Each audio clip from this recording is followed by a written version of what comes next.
La convention collective des employés du Club Med arrive à échéance au cours du printemps qui vient et c'est en ce moment la période de maraudage de différents syndicats qui s'opèrent dans la région. On a entendu parler dans les médias, dans le Charlevoisien récemment, que le CSN, la CSN, était sur le terrain pour aller consulter les employés. On reçoit aujourd'hui Barbara Poirier, qui est représentante à la CSN. Bonjour, merci d'avoir accepté notre invitation. Merci de me recevoir. Tout d'abord, expliquez-moi en entrée de jeu, pourquoi est-ce que vous êtes dans Charlevoix sur le terrain, à fréquenter, à aller consulter les employés du Club Med?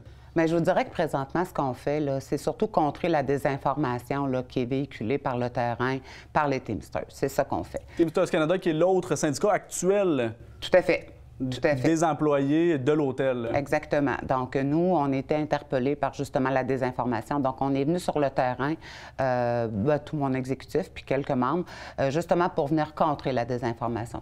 Quelle désinformation? Bien, que s'ils votent pour la CSN, ils devront s'en retourner dans leur pays. Hein? On ne peut pas laisser ça faire. C'est un message qui a été véhiculé, que vous avez entendu, vous avez eu des échos. Bien, on l'a entendu. Puis on l'a lu aussi. Hein? Okay. On a confronté également quelques représentants des Teamsters. Puis c'est ça. Fait que on est venu contrer ça. Parce que c'est pas normal de faire des campagnes de peur comme ça. Nous, on travaille pas comme ça. Puis c'est un peu désolant que ça fonctionne comme ça. Je pense pas que les employés, les travailleurs, les travailleuses du Club Med méritent justement d'avoir peur. Ils ont le droit de changer de centrale syndicale. C'est un droit reconnu.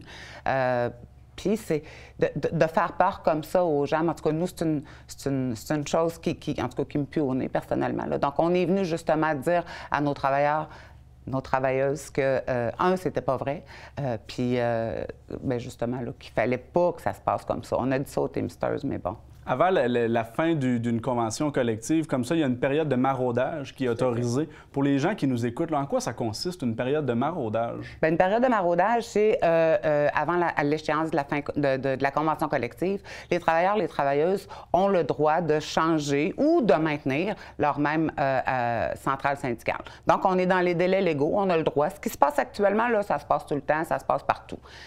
La seule affaire, c'est que d'habitude, en tout cas le plus souvent, ça se passe proprement. Là, je ne suis pas capable de vous dire que ça se passe proprement aujourd'hui. La période de maraudage se termine le 28 février. Oui. Et puis, vous êtes venu donc rencontrer les gens sur le terrain, les employés. C'est quoi les échos que vous avez entendus? Est-ce que les gens veulent rester avec le syndicat actuel? Est-ce qu'il y a une volonté de changer? Il y a une volonté de changer. D'ailleurs, on a déposé la majorité et plus pour pouvoir représenter ces gens-là. Donc, oui, il y a une volonté de changer. On sent que les gens, les travailleurs étrangers, parce qu'ils sont majoritaires au Club Med, on sent que les gens ont envie d'être représentés de façon digne. Parce que vous savez, ces gens-là, ils n'ont pas vu leurs représentants syndicaux dans les 3 dernières années. Puis bizarrement, depuis la dernière semaine, là, ils sont sur le terrain, là, partout. Ils sont tout le temps là. Mais ça fait 3 ans qu'ils ne voient pas personne. Donc, ils ont envie d'un changement. Ils ont envie d'un syndicat représentatif. Ils ont envie, justement, de faire respecter leurs droits. Puis c'est pour ça que la CSN est là. Puis c'est pour ça que la CSN a bien hâte à leur première Assemblée générale de fondation. Prochaine étape à venir, vous déposez une requête d'accréditation syndicale. Qu'est-ce qui s'ensuit? Il y a un tribunal qui doit évaluer le tout? Tout à fait. C'est déposé déjà. Okay. Le tribunal administratif devra rendre décision. Donc, on est là. Ça se termine demain, puis on a bon espoir. Quels corps de métier ne sont pas représentés par la CSN au sein du Club Med de Charlevoix? Présentement, là, ceux pour qui on a déposé, c'est tout le monde, à l'exception du personnel de bureau et de l'animation. Donc, entrer, si c'est autorisé, entrer en poste des représentants syndicaux de la CSN pour le Club Med à partir d'avril 2025? Bien, ça va dépendre là, du tribunal administratif, là, puis des listes fournies par l'employeur. Il y a plein de détails puis de technicalités, là, mais on a bon espoir. Je terminerai en vous demandant pourquoi est-ce que vous croyez que vous êtes le meilleur syndicat pour représenter ces employés-là?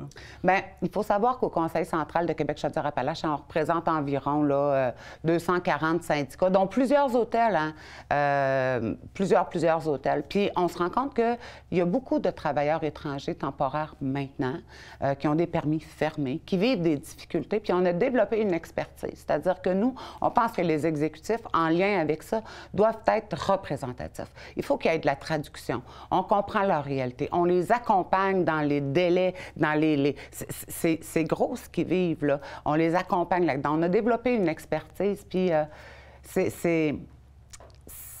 c'est précieux pour eux autres, c'est précieux pour nous autres aussi.